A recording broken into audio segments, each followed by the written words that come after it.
If you've ever been in one of our southern states, you may have taken a sightseeing trip just as this family. A trip to see one of the plantation homes that were built before the Civil War. This beautiful mansion is one of many homesteads that were once the residences of southern planters. These homes were centers of plantation life. Inside the mansion, we can get some idea of the luxuries that a wealthy plantation family enjoyed. These things represent part of the wealth that came from products grown on the plantation. It was almost a little community by itself. Most of the sections of land were devoted to one crop, such as cotton. Other sections contained orchards, vegetable gardens, and pastures, the source of food for the people and the work animals. The buildings included the planter's home, a mill, workshops, and a row of small cabins for the slaves, who did almost all the work. We can still find remnants of some of these things on old plantations. These small houses were for the slaves who worked on the plantation. Most plantations raised and shipped only one crop. In most plantations near the Mississippi, the one crop was cotton. Cotton was such an important part of the plantation system that it came to be called king cotton.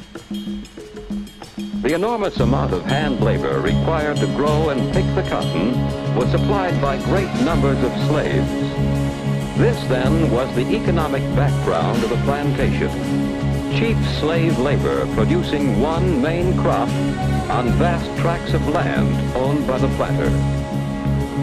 But the plantation was more than an economic organization. It was a social organization as well. The planter and his slaves were part of an unusual class system.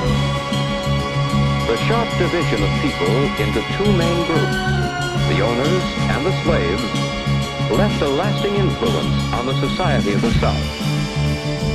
What was that society like? For the plantation owner and his family, it was an aristocratic kind of society. Gentle manners, courtesy, hospitality. Many of the ideas that we still associate with the people of the South came from the days when plantation life was in full flower. This, then, was the social organization of the plantation. The aristocratic class of the landowners, who had wealth and privileges, and the laboring class of the slaves, who had little wealth and few privileges. The plantation system in the United States reached its greatest development before the Civil War. Whatever the crop, the system of producing was similar.